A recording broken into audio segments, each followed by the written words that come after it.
자, 오늘은 그 여호수아 6장 7장까지 오늘 함께 공부하도록 하겠습니다. 하나님께서 여리고 성을 정복하라 이런 이제 명령이 떨어지게 됩니다. 자, 그런데 지금 그 이스라엘 자손들로 인하여 여리고는 굳게 닫혔고 출입하는 자가 없더라. 자, 이렇게 말씀하고 있는데 여리고 성을 정복하는 이 전쟁도 성전, 거룩한 하나님이 하시는 전쟁이다. 성전이라고 하는데 하나님이 하시는 전쟁의 아주 중요한 본보기가 되는 거죠. 다른 싸움도 그렇지만 이건 특별히 더 그렇습니다. 그리고 이제 요단강을 건넌 다음에 제일 먼저 시작하는 전쟁이고 여기서 이겨야지만이 앞으로의 전쟁에서 이길 수 있는 그런 아주 중요한 전쟁이기 때문에 모범 사례가 되는 거죠. 그리고 또 그 여기서 중요한 것은 무기에 의해서 전쟁이 이긴 것이 아니라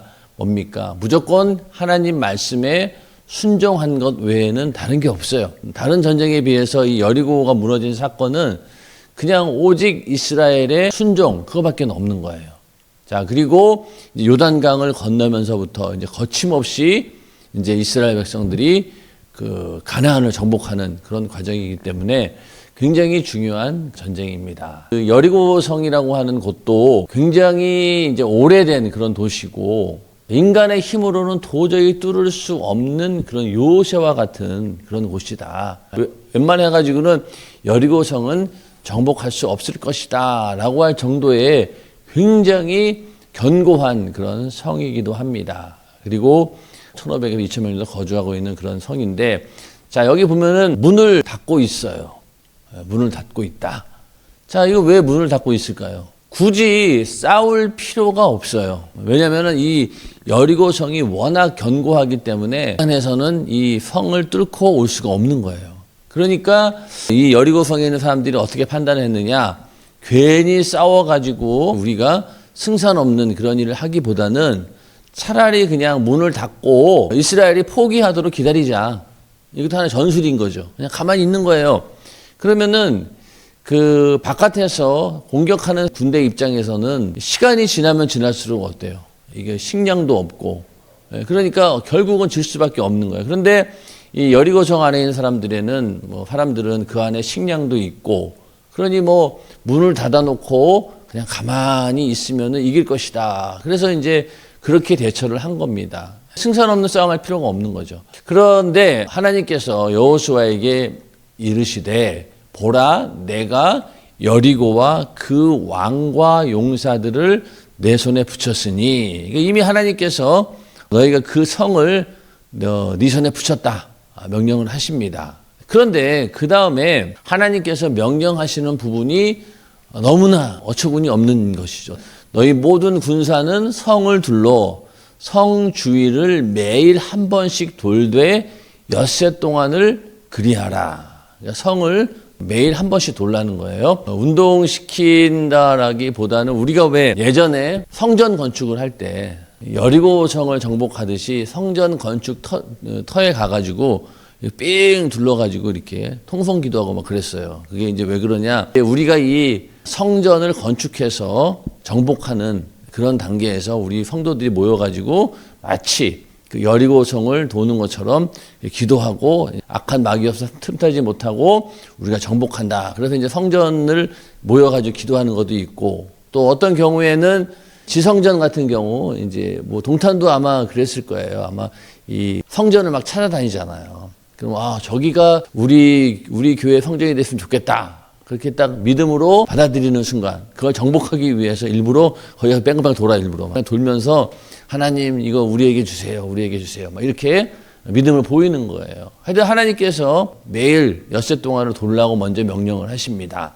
자, 그러면서 제사장 7은 7 양각 나팔을 잡고 언약궤 앞에서 행할 것이요. 그러니까 언약궤가 항상 나오죠. 요단강 건널 때도 그 언약궤를 맨 제사장들이 먼저 바다 아래 들어갔잖아요. 그런 것처럼 제사장들이 먼저 나섭니다. 그 다음에 언약궤와 함께 움직이게 되고, 자, 7번째 날에는 성을 7번 돌며 제사장들은 나팔을 불 것이며 또 양각 나팔을 길게 울려 불어서 그 나팔 소리가 너희에게 들릴 때에는 백성은 다 큰 소리로 외쳐 부를 것이라.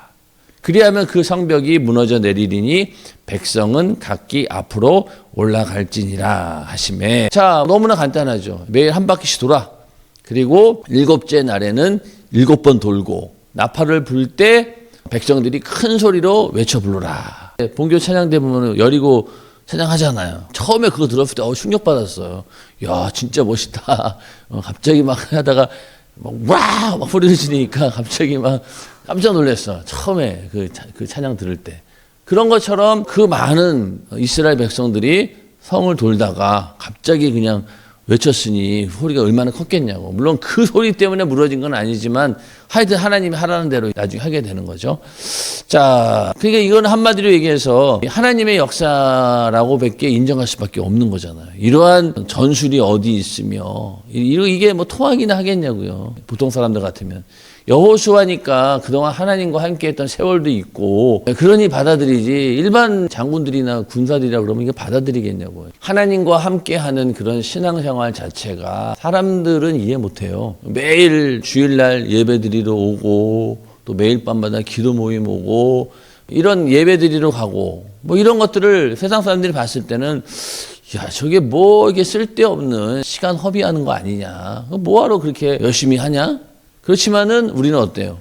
그렇게 딴 사람들이 봤을 때는 평범한 그런 성주의를 한번 도는 것 같은 그런 모습일지 몰라도 거기에는 엄청난 하나님의 능력이 있다는 거예요. 그래서 우리가 예배드리고 어떤 신앙생활의 루틴이라고 하나요? 그런 거를 가지고 있다라고 하는 것이 엄청난 하나님의 능력이 감추어진 역사라는 거예요, 여기에. 아무것도 아닌 것처럼 보이잖아요. 세상 사람들이 봤을 때는 뭐, 저 뭐야. 저렇게 바쁘게 예배 드리러 와서 저렇게 앉아있는 게 뭐 이렇게 대단하지? 그렇지만 여리고 성 정복한 걸 보면은 그런 것들이 엄청난 능력을 이미 발휘하고 있다는 거예요. 예배 드릴 때마다 또 우리가 신앙생활 할 때마다 우리는 보이지 않지만은 엄청난 영적인 전쟁에서 우리가 승리하고 있다는 거죠. 우리가 그런 걸 알고 예배 드리고 신앙생활 이렇게 뭐 반복적으로 이루어지는 평범한 것 같지만은 절대 그렇지 않다. 그 안에는 엄청난 하나님의 역사가 있다. 그러니까 이 여리고성 함락은 뭐 무기를 가진 것도 아니고 또 성벽을 무너뜨릴 만한 그런 장비를 가지고 한 것도 아니에요. 그냥 뭐 6번, 7번, 총 13번 동거예요. 그냥 동거예요. 자, 여리고성이 뭐 폭이 200이고 길이가 100m라고 하니까 이 여리고성을 한 바퀴 도는데 뭐 얼마나 걸릴까요? 한 20분 정도? 오래 걸리지도 않는 거예요. 성 도는데 그 많은 사람들이 한 바퀴 뚝 도는데 몇 시간 걸리지도 않는 아주 그냥 평범한 어떻게 보면은 무식한 거죠. 어리석은 것처럼 보였겠죠. 자, 그런데 하여튼 그렇게 하라는 거야. 그래서 여호수아가 제사장들을 불러가지고 그들에게 이르되 언약궤 메고 자, 7 제사장은 양각 나팔을 잡고 여호와 궤 앞에서 행하라 하고 또 백성에게 이르되 나아가서 성을 돌되 무장한 자들이 여호와의 궤 앞에 행할지니라. 자, 그러니까 무장한 군사들도 같이 움직인 건 사실입니다. 하여튼 그렇게 해서 진열을 맞추어서 이제 여리고성을 돌게 되는 거죠. 자, 여기 보면은 여기 무장한 군인들이 있고, 자, 제사장들이 양각 나팔을 불고 언약궤가 있고, 그다음에 백성들이 이제 뒤를 따라가는 그런 장면입니다. 그래서 그대로 했어요. 이제. 자, 여호와 앞에 나팔을 불고 언약궤는 그 뒤를 따르고 무장한 자들은 제사장 앞에서 진행하고 후군은 궤 뒤에 행하고 여기도 사실은 이것도 그 군사들인 거죠. 군사들이 있고 그 뒤로 이제 백성들이 쭉 따라 올라갑니다. 자, 그러면서 여기 있죠. 무장호위병, 제사장, 언약궤, 무장호위병 이런 순서로 이렇게 여리고성을 돌기만 하고 있지만은 그래도 이것은 하나님께서 함께 하시는 전쟁이다. 그래서 이렇게 무장한 군사들이 있는 거예요. 그리고 또 한편으로는 이것이 하나의 거대한 종교 예식, 영적인 행군이다. 이런 거를 보여주는 거죠. 이런 것도 보면서. 자, 그러면서 또 여호수아가 백성에게 명하여 가로되 너희는 외치지 말며 너희 음성을 들내지 말며 너희 입에서 아무 말도 내지 말라. 그러니까 이렇게 한 바퀴 돌 동안은 아무 말도 하지 말라는 거예요. 조용히 침묵 속에서 움직인다는 거예요. 침묵 속에서. 그러면서 들리는 것은 이제 제사장의 나팔 소리다. 예수님이 이 땅에 오실 때 나팔 소리와 함께 오신다고 하잖아요. 그건 바로 하나님께서 이제 임재하신다. 그리고 전쟁이 준비가 완료되었다. 그러나 그 성도들은 철저하게 침묵해야 된다. 이렇게 하나님께서 하라는 대로 이제 진행을 합니다. 자, 그러니 처음에는 솔직한 얘기로 여리고성에 있는 사람들이 어땠을까요? 일단은 이스라엘에 대한 소문을 들었기 때문에 전쟁에 패하면 죽는구나 그런 두려움이 있었겠죠. 마음이 막 녹았다고 하니까. 자, 그러니까 두려움 가운데 있었을 거야. 그런데 얘네들이 와가지고 아무 소리도 안 내고 요렇게 해서 그냥 한 바퀴를 뺑 도는 거야. 그러면은 솔직히 굉장히 두려웠을 거예요. 그 다음 뭐지? 저러다 갑자기 쳐들어올래나? 어떤 전술이 있길래 저렇게 한 바퀴 돌았을까? 그래서 또 한 바퀴 돌아요. 두 바퀴 돌고 쭉 돌다 보니까 나중에 가서 어떻게 되는 거지? 비웃으면 뭐야 저거? 미친 거 아니야? 저 뭐 하는 거지? 이런 거예요 이제. 그 여리고성에 있는 사람들이 다 저게 뭐 하는 짓이지? 그랬을 거라고. 그런데 하여튼 그런 가운데 하나님이 하라는 대로 그대로 이스라엘 백성들은 순종을 하게 됩니다. 여리고 성의 구조는 다른 성에 비해서 엄청나게 견고한 성이에요. 일단은 두 겹이야, 두 겹. 여기 이렇게 여기 옹벽이 있고 또 이만큼 또 벽돌로 쌓여져 있고 또 이만큼 또 공간이 있고 안쪽에 이렇게 또 성 안쪽이 있기 때문에 자, 여기서 만약에 이 성을 정복하려면 일단은 이거부터 넘어야 되고 그 다음에 또 이걸 또 넘어야 되잖아. 이거 봤을 때 여기 보면 그렇잖아. 이런 식으로 올라가야 되는데 저게 어지간해서는 올라갈 수 없는 엄청난 견고한 성이 바로 여리고성입니다. 여리고성.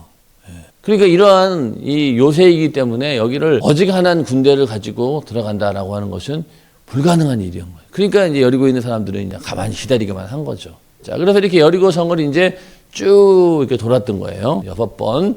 그리고 마지막 날에는 이제 7번을 돌게 됩니다. 자, 여호수아가 이제 아침 일찍 일어나서 제사장들이 여호와의 궤를 메고 7 제사장은 7 양각 나팔을 잡고 여호와의 궤 앞에서 계속 진행하며 나팔을 불고 무장한 자들은 그 앞에 행하며 후군은 여호와의 궤 뒤에 행하고 제사장들은 나팔을 불며 행하니라. 첫째 날도 그랬고 2일에도 그런데 엿새 동안을 이같이 행했다는 거예요. 똑같이.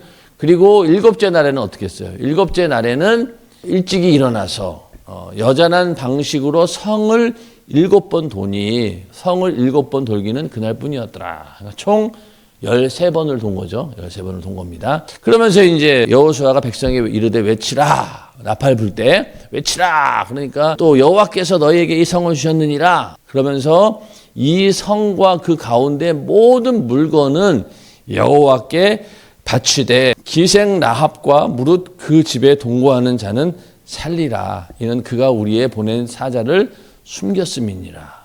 자, 지난 시간에 우리가 했던 것처럼 저 기생 라합은 정탐꾼들을 숨겨주면서 약속을 했잖아요.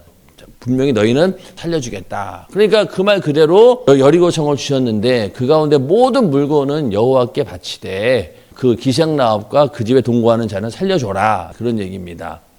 그리고 너희는 바칠 물건을 스스로 삼가라. 너희가 그것을 바친 후에 그 바친 어느 것이든지 취하면 이스라엘 진으로 바침이 되어 화를 당케 할까 두려워하노라. 자, 요게 이제 다음 장에 나오는 아간이 물건을 빼돌리잖아요. 그러니까 하나님께서 이미 이렇게 아주 자세하게 경고를 했어요. 바칠 물건 그 중에서 너희가 그거 취하게 되면은 그게 하나님께 돌려야 되는 건데 이스라엘이 받게 되기 때문에 화를 당게 될 것이다. 이렇게 경고를 하셨어. 그리고 은금과 동철 기구들은 여호와께 구별될 것이니 그것을 여호와의 곳간에 드릴지니라. 이에 백성은 외치고 제사장들은 나팔을 불매 백성이 나팔 소리를 듣는 동시에 크게 소리질러 외치니 성벽이 무너져 내린지라. 백성이 각기 앞으로 나아가 성에 들어가서 그 성을 취하고 성중에 있는 것을 다 멸하되 남녀 노유 우양 나귀를 칼날로 멸하니라. 이런 데 있어서 조금이라도 인간적인 생각이 들어가면 안 되는 거예요. 자, 사실 여기 뭐 우리도 보면서 남녀노유면은 어린애들까지 싹 다 죽였다는 얘기인데 인간적으로 봤을 때는 좀 너무한 거 아닌가? 라고 하겠지만은 하나님의 명령은 이거예요. 은금과 동철 기구 요것만 여호와의 곳간에 드리고 나머지는 싹 다 하라는 거예요. 우양, 나귀 이런 것들 다. 여기에서 그 사울왕 같은 경우가 이제 이거를 오해한 거지. 오해해가지고 어우 너무 아까워. 저렇게 좋은 우양과 낙이 저거 그래도 야 하나님께 제물로 드려야 되겠다 라면서 거짓말을 했지만은 그래도 아까웠던 거야. 아까웠던 거야. 근데 이런 것들을 아깝게 여겨서는 안 됐는데 하여튼 사울은 나중에 그래서 하나님으로부터 버림을 받게 됩니다. 자, 근데 여호수아는 이 말대로 정말로 여리고가 무너지는 성벽이 무너져 내리는 엄청난 사건이 일어나게 된 겁니다. 자, 그러니 뭐 위에서부터 먼저 무너져 내렸는지 그건 뭐 우리가 알 수 없어. 하도 오래전 일이라. 그렇죠? 아마 근데 뭐 여기는 그림처럼 양쪽이 다 무너지지 않았을까? 그래야지 올라갈 거 아니에요. 올라갈 거 아니에요. 여리고성이 저렇게 우르르르 무너집니다. 이건 지금 터. 여리고성에 지금 남아있는 성터예요. 성터. 여리고성. 가보긴 가봤는데 저도 모르겠더라고. 들어봐가지고는 여리고성이라고 하니까 그런 거지 고고학자가 아니니까 잘 모르겠더라고. 자, 이렇게 해서 이제 여리고성이 우르르 무너지는 엄청난 역사가 일어나게 됩니다. 자, 그러고 나서 이제 그 뒷이야기를 좀 보면은 자, 여호수아가 그 땅을 정탐한 두 사람에게 이르되 그 기생집에 들어가서 너희가 그 여인이 맹세한 대로 그와 그에게 속한 모든 것을 이끌어내라. 기생의 집에 들어가서 그의 모든 속한 자들 다 끌어낸 거예요. 그리고 정탐한 소년들이 들어가서 라합과 그 부모와 그 형제와 그에게 속한 모든 것을 이끌어내고 또 그 친족도 다 이끌어내어 그들을 이스라엘 진 밖에 두고 무리가 불로 성읍과 그 가운데 있는 모든 것을 사르고 은금과 동철 기구는 여호와의 집 곳간에 두었더라. 하나님 말씀 그대로 그냥 한 거예요. 뭐 전혀 가감이 없어. 그러니까 여호수아의 믿음은 이겁니다. 하나님 말씀에 절대 순종하는 것. 절대 순종. 그래서 우리도 하나님 말씀에 아까처럼 인본주의적인 생각이 들어가게 되면은 결국은 탈이 나는 거예요. 탈이 나는 거예요. 우리가 하나님 말씀을 대할 때 철저하게 우리는 그 말씀에 100% 순종하려고 하는 그런 믿음이 있어야 되는 겁니다. 자, 그런데 이런 건 조심해야 돼. 나는 이렇게 말씀을 듣고 깨닫고 하나님 말씀에 내가 절대 순종해야지. 그런 믿음이 나에게 생겼어. 그러나 주변에 있는 사람들이 다 그런 건 아니에요. 그렇죠? 그래서 만약에 온 지 얼마 안 된 그런 새로운 우리 형제 자매인데 갑자기 막 우리가 하나님 말씀에 절대 순종해야 됩니다. 무조건 주일날은요 다 팽개치고 오셔야 돼요. 3일 예배 금요철이야 하나님께서 명령하셨잖아요. 3일날 예배 안 드리면 지옥 갑니다. 막 이러면서 막 다 맞는 말이지 막 100% 순종 저는 그렇게 하고 있습니다. 그러면 그 사람은 그래요 저도 그렇게 할게요. 그럼 얼마나 좋아. 근데 그게 아니잖아요.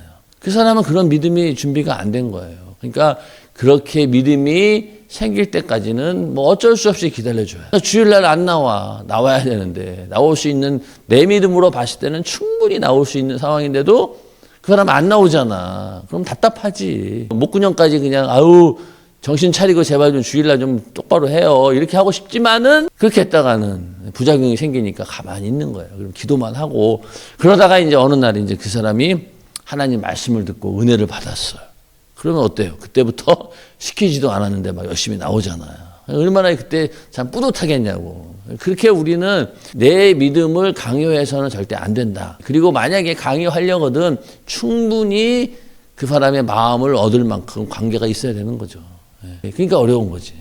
하여튼 이 여호수아는 100% 순종. 하나도 빠짐없이 다 순종했어요.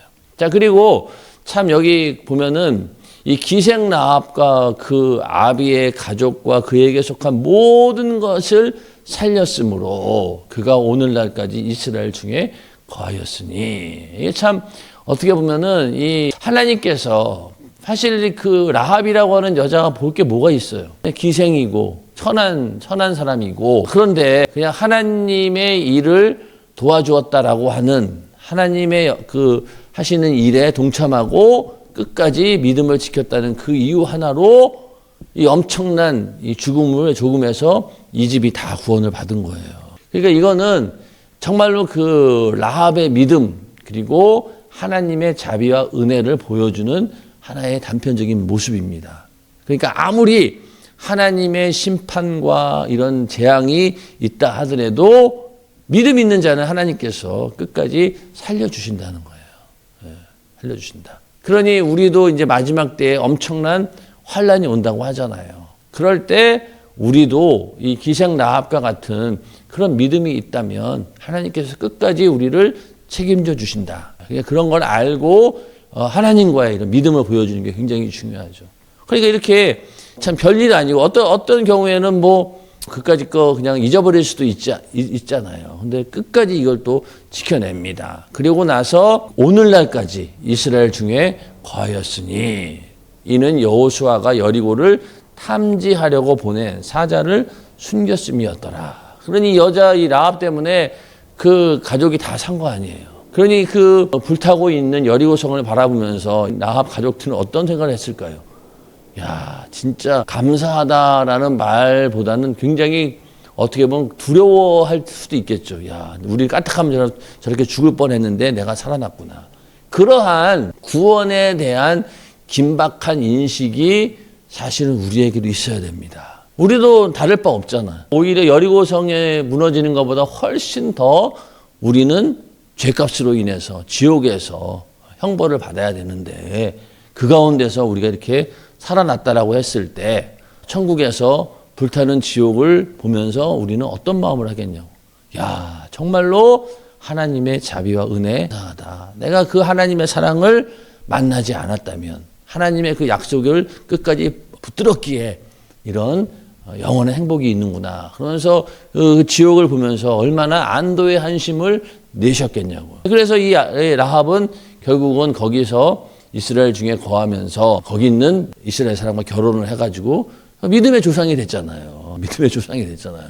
참 이게 하나님의 역사가 이런 걸 일부러 보여주신 건지, 그렇죠? 믿음으로 너희는 구원받는다라는 것을 확실하게 보여주는 겁니다. 자, 그 다음에 여호수아가 그때의 맹세로 무리를 경계하여 가로되 이 여리고 성을 누구든지 일어나서 건축하는 자는 여호와 앞에 저주를 받을 것이라. 그 기초를 쌓을 때에 장자를 잃을 것이고 문을 세울 때에 계자를 잃으리라. 자식들이 다 죽는다는 얘기죠. 여호와께서 여호수아와 함께 하시니 여호수아의 명성이 그 온 땅에 퍼지니라. 자, 실제로 요 말대로 누구든지 일어나서 건축하는 자는 여호와 앞에 저주를 받는다라고 했어요.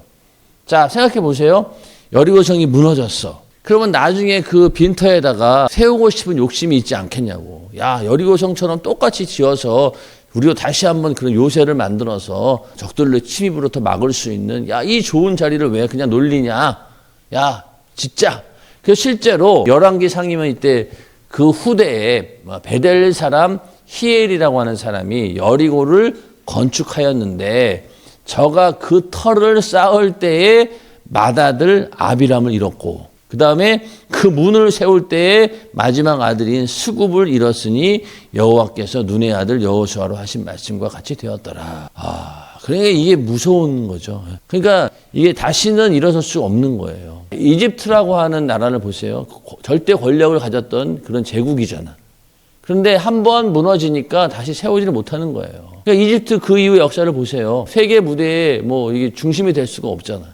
그 대단한 나라들이. 그런 것처럼 하나님께서 한번 무너뜨리고 특별히 이렇게 완전히 저주를 받은 곳은 다시 일어나지는 못합니다.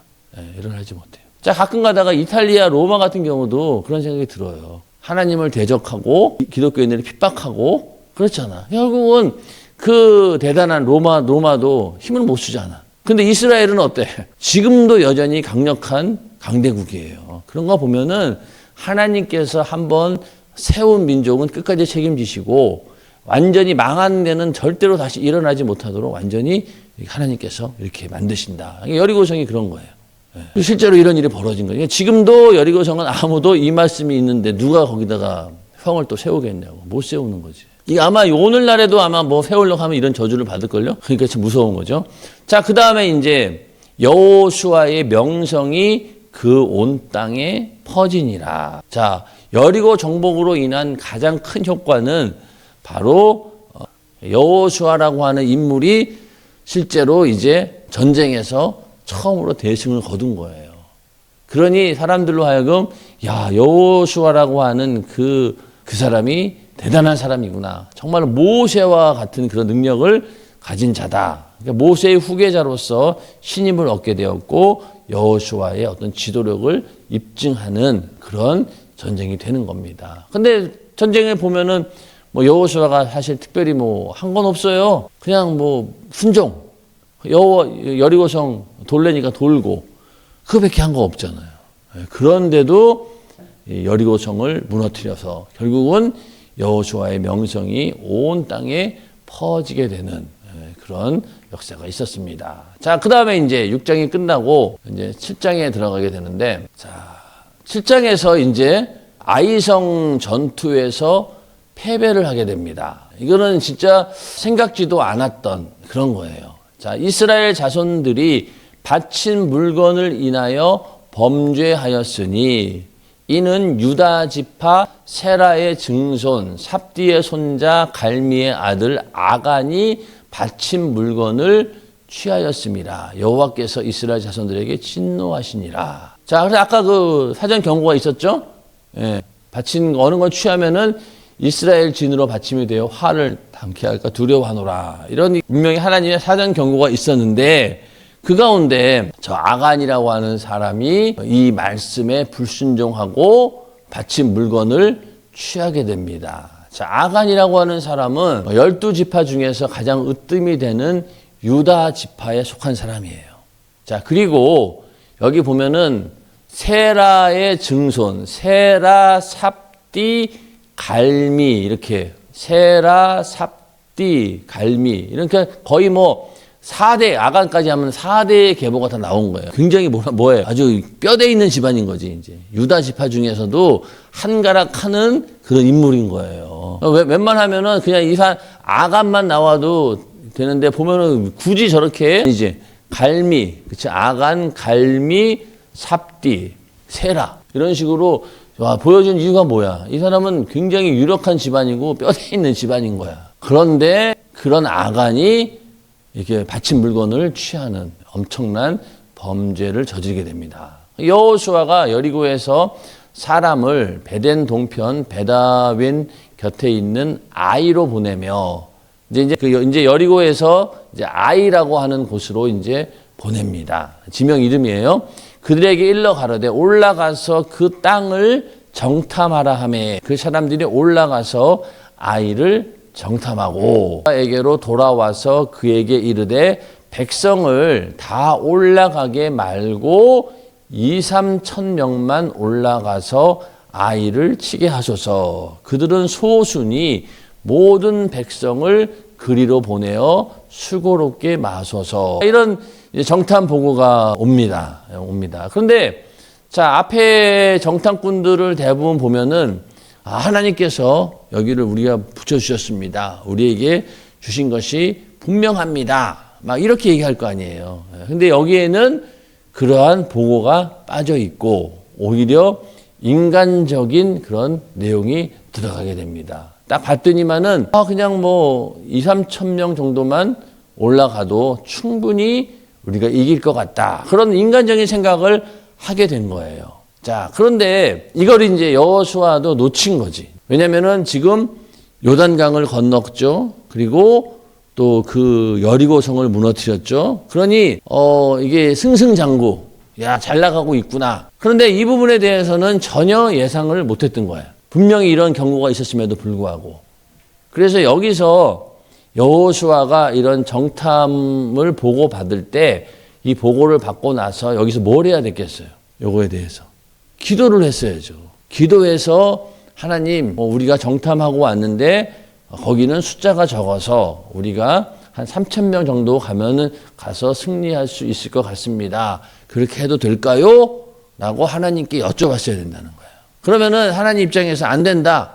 뭔가 너에게 문제가 있다라고 분명히 알려주셨을 거라고.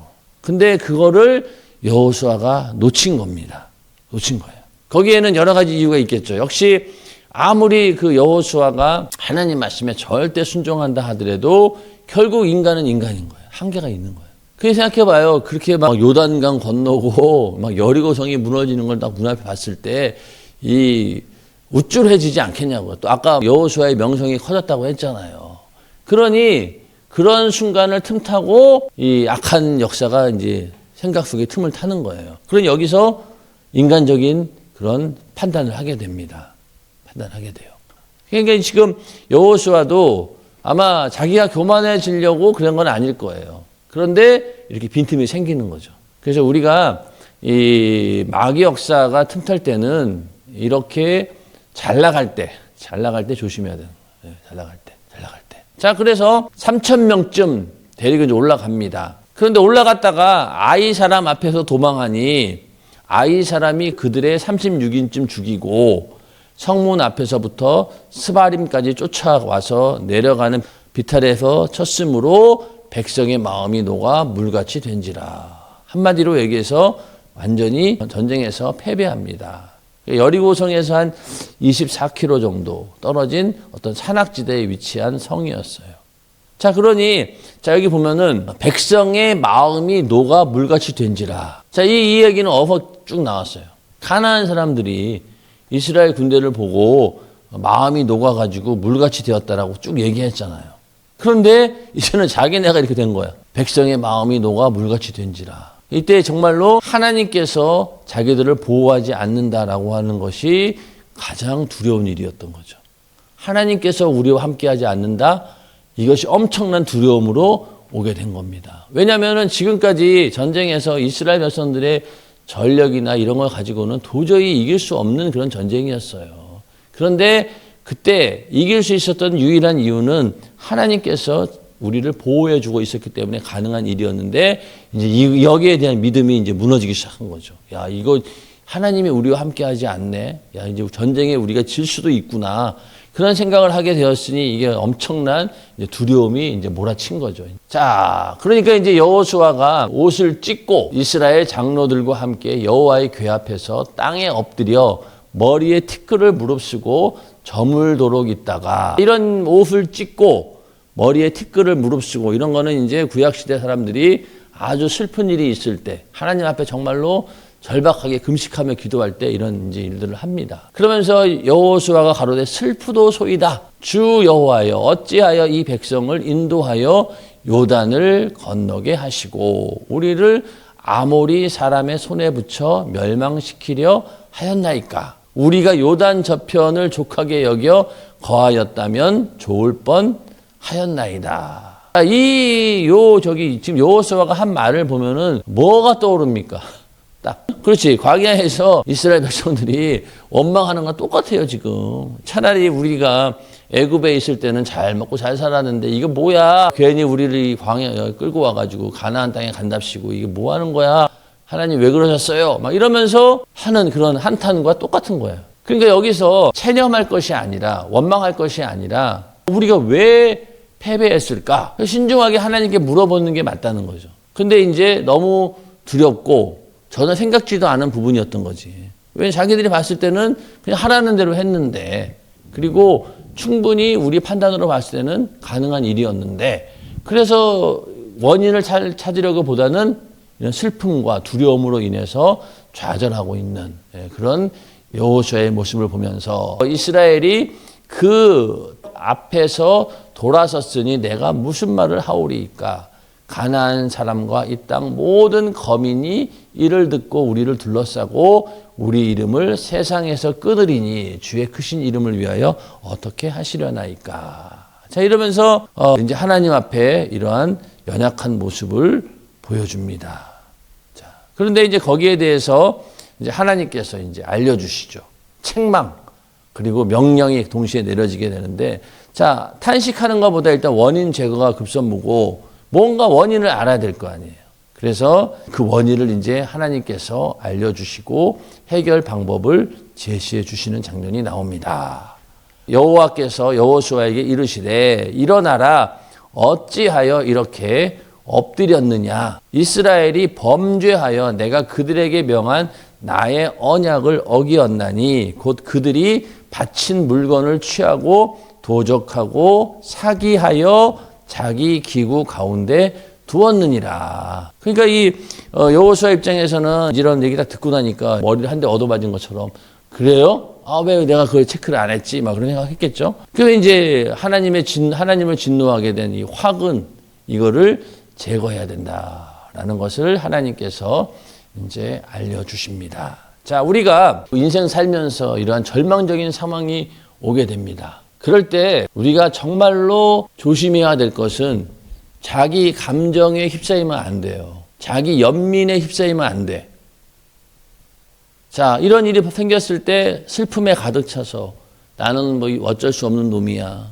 나는 정말로 이렇게 하나님의 저주를 받아 마땅한 거고 나는 왜 이럴까 하면서 계속 자기 감정과 자기 연민에 빠지게 됩니다. 그럴 때는 어떻게 해요? 눈물도 나올 것이고, 그렇죠? 처절한 어떤 외침도 나올 것이고, 간절함도 있잖아. 겉으로 봐가지고는 어때요? 야, 정말로 뜨겁게 회개하고 그런 것처럼 보이지만은 그게 아니라는 거예요. 그거는 자기 감정을 주체하지 못하고 하나님 앞에 어떤 자기 연민을 가지고 동정심을 유발하는, 그래 자기 자신에 대한 동정심을 자기 자신이 받아주고 있는 거예요. 이해가 되죠? 나는 어쩔 수 없, 나는 왜 이래? 난 이럴 수밖에 없어. 하나님도 왜 이렇게 나를 이렇게 하셨지? 그러면서 계속 그 안에 빠져가지고 헤어나오지를 못해요. 근데 많은 사람들이 그것을 뭐로 생각하냐? 믿음으로 착각한다는 거예요. 그러니까 지금 여호수아가 또 그런 입장인 거예요. 만약 여기서 하나님이 알려주지 않으면 어떻겠어요? 여기서 계속 그냥 자기 혼자 좌절하고 자기 혼자 감정에서 벗어나지 못했을 거라고. 그래서 우리가 기도할 때 이것이 나의 감정이라고 하는 거기에 나를 가두어 두는 것인지 아니면은 정말 하나님이 주시는 방법에서 나올 수 있는 길을 열어주는 건지를 분명히 우리가 알고 기도해야 되는 거예요. 어려운 일이 생겼을 때 거기서 슬퍼하고 또 회개의 눈물은 필요하겠죠. 그러나 그것이 내 감정에 얽매이는 자기 연민으로 그쳐서는 안 된다는 거예요. 안 됩니다. 거기서 분명히 하나님께서 해결할 수 있는 방법을 제시를 받아야 돼. 제시를 받아야 돼. 그리고 빨리 거기에서 나와야 됩니다. 감정의 늪에서 나와야 돼.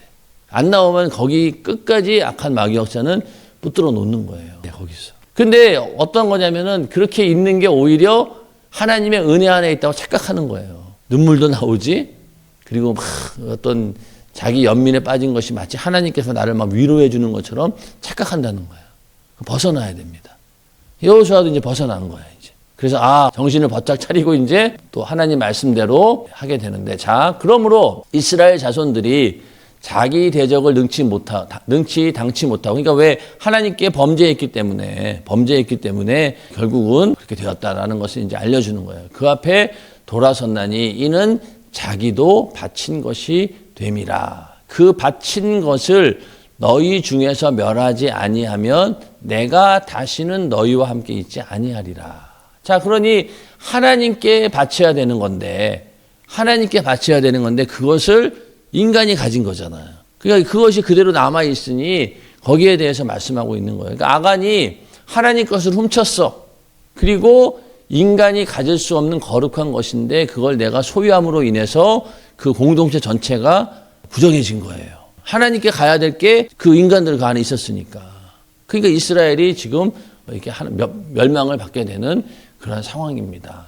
그래서 너는 일어나서 백성을 성결케 하여 이르기를 너희는 스스로 성결케 하여 내일을 기다리라. 이스라엘의 하나님 여호와의 말씀에 이스라엘아 너희 중에 바친 물건이 있나니 네가 그 바친 물건을 너희 중에서 제하기 전에는 너희의 대적을 당치 못하리라.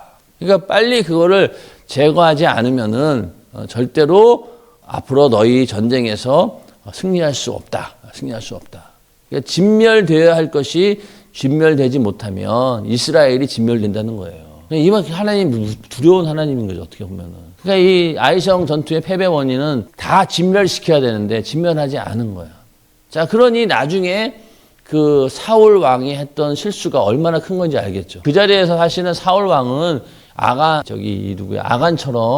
그냥 돌에 맞아 죽었어야 되는 거예요. 근데 왕이니까 살려준 거지. 근데 이거 봤을 때, 야, 사울 왕은 엄청나게 큰 죄를 진 거죠. 왕인데. 그래서 이제 그런 하나님 말씀, 대적을 당치 못한다. 그랬어. 그러니까 아침에 너희는 너희 지파대로 가까이 나오라. 여호와께 뽑히는 지파는 그 족속대로 가까이 나올 것이요. 여호와께 뽑히는 그 족속은 또 그 가족대로 가까이 나올 것이요. 여호와께 뽑히는 가족은 남자대로 가까이 나올 것이며 바친 물건을 가진 자로 뽑힌 자를 불사르되 불사르는 거냐. 화형. 그와 그 모든 소유를 또 그렇게 해라. 이는 여호와의 언약을 어기고 이스라엘 가운데서 망령된 일을 행하였음이라 하셨다 하라. 자, 여기서 이게 뭐예요, 이게? 제비뽑기예요. 정말로 신기하지 않아요? 오늘날 같으면은 야, 각 지파마다 나와가지고 몸수색하고 막 열어보고 막 그래야 되는데 제비를 뽑는 거야. 이거 야, 진짜 제비 뽑는 게 저렇게 확실할까? 사실 지금도 의문인 거야. 저게 저렇게 정확할 수 있을까? 그러니까 너무 어떻게 보면 지금 생각하면 이게 비과학적인 방법인 것이. 이게 오늘날 수사를 갖다가 제비뽑기를 한다 그러면 아마 난리 날 거예요. 미쳤냐 그러고. 그런데 신기하게도 이렇게 진행을 하게 됩니다. 죽음이 왔다 갔다 하는 문제잖아. 제비를 뽑아? 그 당시에 제비 뽑는다라고 하는 것은 지금 우리와 같은 그런 정도의 수준이 아닌 거죠. 그래도 앞서 그러한 경험들이 있기 때문에 신뢰하는 것이지 안 그러면 난리 나죠. 자, 그래서 아침 일찍이 일어나서 이스라엘을 그 지파대로 가까이 나오게 하였더니 그 가운데 유다 지파가 뽑혔어. 나머지 지파들은 어휴 살았다 그러고 그 다음에 세라 족속이 뽑혔어. 그 다음에 남자를 뽑았더니만 삽디가 뽑혔어. 그 다음에 또 남자를 가까이 나오게 했더니 그 다음에 삽디의 손자 갈미의 아들인 아간이 뽑힌 거야. 그러니까 아간 입장에서는 얼마나 참 이게 하늘이 무너지고 야, 난 죽었구나. 얼마나 두려웠겠냐고. 자, 그래서 여호수아가 아간에게 이르되 내 아들아 청하노라. 이스라엘 하나님 여호와께 영광을 돌려 그 앞에 자복하고 내 행한 일을 내게 고하라. 그 일을 내게 숨기지 말라. 자복하고 그 일을 숨기지 말라는 거야. 그랬더니 아간이 여호수아에게 대답하여 가로되 참으로 나는 이스라엘 하나님 여호와께 범죄하여 여차여차히 행하였나이다. 내가 노력한 물건 중에 시날산의 아름다운 외투 한 벌과 은 200세겔과 50세겔 중에 금덩이 하나를 보고 탐내어 취하였나이다. 보소서 이제 그 물건들을 내 장막 가운데 땅속에 감추었는데 은은 그 밑에 있나이다. 자, 이실직고 했어요. 자, 그러면은 사실은 여기서 여기 보면 이제 보고 탐을 내어 취하였다 이러고 하잖아요. 보았고 욕심을 냈고 취했다. 자, 이거는 다 똑같아요. 죄의 패턴이 똑같아요. 에덴 동산 선악과 사건도 어때요? 봤지. 보니까 먹음직스러워. 욕심이 생겼죠? 따먹어 볼까? 그런 마음이 생기니까 행동에 옮기게 됩니다. 이게 똑같아. 밧세바를 범한 다윗도 마찬가지예요. 눈으로 봤잖아요. 그러니까 욕심이 생긴 거야. 행동에 옮긴 거죠. 그래서 오직 각 사람이 시험을 받는 것은 자기 욕심에 끌려 미혹됨이니 욕심이 잉태한 즉 죄를 낳고 죄가 장성한 즉 사망을 낳느니라. 이 말씀 그대로예요. 그러니까 우리가 항상 먼저 이게 눈으로 보는 거를 조심해야 되는 거지. 욕심이 올라옵니다. 그러니까 왜 우리도 왜 그 지름신이 막 내린다고 세상 사람들 얘기하잖아요. 갑자기 TV 보고 있는데 갑자기 눈에 팍 들어와. 저거 사고 싶은데 라고 하면은 기어이 사야 돼. 그렇잖아요. 여러분 나도 그런 경험이 있어요. 저거 한번 뭔가 내 생각에 딱 꽂히면은 기어이 사야 돼. 돈 없어. 사지 말아야지. 필요 없어. 그러더라도 나중에 기어이 산다고. 그런 거 보면은 우리 안에 그런 욕심이 있다는 거지. 그러니 막 어떤 사람들은 막 쓸데없는 거 막 잔뜩 사다 놓는다잖아요. 저거 뭐야. TV 쇼핑 보면서 저것도 사야지. 그러니까 나중에 박스가 그냥 막 집에 한가득이야. 그게 눈으로 보고 그냥 욕심이 절제를 못 하는 거지. 지금 이제 이 아간이도 이제 그런 상황인 거야. 보고 탐내어 취해였다는 거예요. 자, 여기서 이 정도 이실직고 했잖아요. 거짓말도 안 하고 자복했어. 그러면 좀 살려주시지. 그런 생각도 들긴 해. 아마 오늘날 시대 같았으면은 살려줄 수도 있어요. 근데 지금 이 아간이 범죄는요, 이 사람 때문에 지금 어떻게 됐어요? 이스라엘 전체가 싹 죽게 된 거예요. 그러니까 살려두면 안 되는 거야, 이게. 또 하나님께서 이미 말씀하신 바가 있기 때문에 그럴 겨를이 없어요. 그리고 여지가 없는 거예요. 그래서 이 아간은 어떻게 되느냐. 자, 이에 여호수아가 사자를 보내매 그의 장막에 달려가 본즉 물건이 그의 장막 안에 감추었는데 은은 그 밑에 있었다는 거예요. 그들이 그것을 장막 가운데서 취하여 여호수아가 이스라엘 모든 자손에게로 가져오매 그들이 그것을 여호와 앞에 놓으니라. 여호수아가 이스라엘 모든 사람으로 더불어 세라의 아들 아간을 잡고 그 은과 외투와 금덩이와 그 아들들과 딸들과 소들과 나귀들과 양들과 장막과 그에게 속한 모든 것을 이끌고 아골 골짜기로 가서. 자, 여기 보면은 참 여기 아들과 딸들 뭔 죄가 있냐고. 이게 엄청나게 큰 죄였던 거야. 여호수아 가로되 네가 어찌하여 우리를 괴롭게 하였느냐.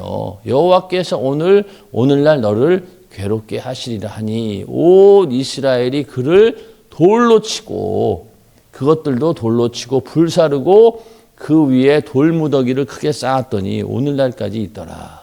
여호와께서 그 극렬한 분노를 그치시니 그러므로 그곳 이름을 오늘날까지 아골 골짜기라 부르더라. 그래서 아골 골짝 빈들에도 그게 왜 그런 거예요? 엄청난 저주가 있는 환경 거기까지도 우리는 복음 전하러 간다. 그래서 아골 골짜기인 거예요. 그러니 우리도 아간이 될 수 있어요. 언제든지. 자, 광야 생활할 때는 어땠어요? 하나님의 어떤 진노로 인해서 재앙으로 죽음을 당했지만은 이번에 여기 있는 하나님의 진노는 하나님이 완전히 안 계시는, 완전히 부재하시는 그런 상황이에요.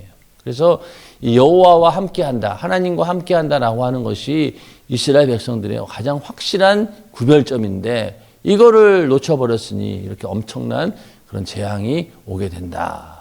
그러니까 먼저 이스라엘은 하나님 말씀에 철저히 순종해야 된다. 자, 그 다음에 또 한 가지는 자신의 죄를 솔직하게 고백하고 죄값을 받았다라고 하는 점도 생각해 봐야 되는 거예요. 그래서 이제 이 사건을 통해서 어떤 생각하겠어요? 야, 죄를 지면 빨리 일단은 실토해야 되겠구나. 그래야지 이 저주가 다른 사람들에게 임하지 않겠구나. 뭐 그런 생각까지 하면서 이제 이 아간의 사건을 엄청난 충격으로 받아들였을 거예요. 그래서 네가 어찌하여 우리를 괴롭게 하였느냐. 그러니까 이 얘기는 뭐예요? 안 그러면 너 때문에 싹 다 죽을 뻔했다. 만약에 이 사실을 모르고 다음 전투에 갔으면 어떻게 됐겠어요? 다 전멸이지 뭐. 그러기 때문에 엄청나게 중요한 그런 사건이고 아골 골짜기라고 하는 말이 괴롭게 하다라는 뜻이에요. 그러니 이스라엘 백성들에게는 이것이 엄청난 큰 충격의 사건인 거지. 충격의 사건. 자, 그래서 아간이라고 하는 사람과 라합이라고 하는 사람을 비교할 수밖에 없는 거예요. 그렇죠? 하나님의 똑같은 심판이 임했어. 자, 라합도 까딱했으면 그냥 죽을 뻔한 거잖아요. 그렇죠? 그러니까 이방인이었고 그런데 그 믿음 때문에 살아난 거야. 그러니까 한 도시 혹은 한 나라가 죄악으로 심판을 받아야 하는 상황에서도 그 신실한 믿음 있는 자 한 명 때문에 다 살려주셨어. 그런데 반대로 아간은 어때요? 자신의 탐욕, 자기도 죽게 되고 자녀들, 모든 짐승들까지 다 진멸을 당한. 그러니까 이건 반대인 거지. 그러니까 이스라엘 백성 중에서 유력한 유다 지파에 뼈대 있는 그런 믿음의 명문 가정이라고 불리던 그런 자가 이렇게 하나님한테 진멸을 당하는 그런 이제 역전이 일어난 거죠. 그러니까 이스라엘은 하나님의 선택을 받은 백성이지만 그 사실 자체로 그들의 죄를 은폐할 수는 없다는 거예요. 하나님 선민들에게도 진멸을 행하신다. 그러니까 이게 절대로 죄를 피할 수 있는 도구가 되는 건 아니라는 거죠. 선민이라 할지라도 죄를 졌으면 반드시 그 죄값을 치러야 된다라는 것이 이제 바로 여기에서 이렇게 보여주고 있는 거예요. 사실 이 아간의 사건을 보면서 참 여러 가지 생각을 하게 됩니다. 자, 교회에도 보면은 여러 사람들이 모여 있고 각자 우리가 뭐 그 사람이 어떤 죄를 지었는지 우리가 어떻게 알아? 그렇잖아요. 그러면은 그 안에 있는 공동체에 있는 성도들이 다 각자 막 살아가고 있는데 저 가운데 그 사람의 죄로 인해서 개인의 죄로 인해서 교회 전체가 혹시 이런 하나님의 심판을 받는 건 아닐까 그런 생각도 목회자 입장에서 할 수밖에 없는 거예요. 여러분들이 담당하고 있는 기관에서도 누군가가 이러한 죄를 짓게 되면은 전체가 망할 수도 있겠다 그런 생각을 할 수밖에 없잖아요. 그러니까 각자 그 개인의 어떤 신앙과 영성이 중요하다는 거예요. 중요하다. 그런 것들을 잘 우리가 지켜내기 위해서는 아까 얘기한 것처럼 하나님께서 함께 하시는 거, 이거 외에는 다른 방법이 없는 거죠. 그래서 그 공동체를 잘 이끌어가기 위해서는 항상 우리가 하나님께서 함께 하실 수 있도록 이제 만들어 놔야 되는 거예요.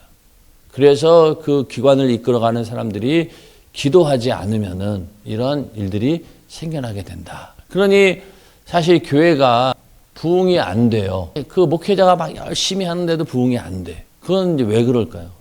그 성도들을 정말로 이렇게 죄를 짓지 않도록 잘 이끌어 가야 되는데, 그렇게 이끌어 가지 못하고 강단에서 예를 들어서 그런 것들을 방관하고, 그렇죠?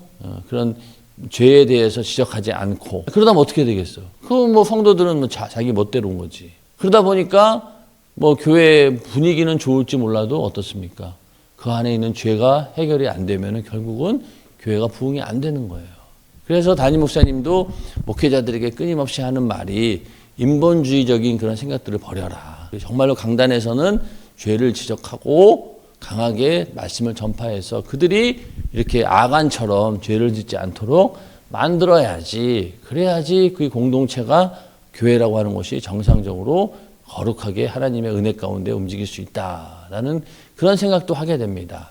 그러니 이렇게 하나님을 우리가 그냥 함부로 받다가는 안 되는 거예요. 인간적인 생각으로는 좀 너무하다 싶은 거지. 그냥 살려주시지. 그렇죠? 저 정도면 그냥 살려주시지. 근데 오늘날은 살려주셔. 이런 죄를 짓는다 하더라도. 그러나 나중에 죽은 다음에 심판이 있다는 거죠. 이거 무서운 거죠.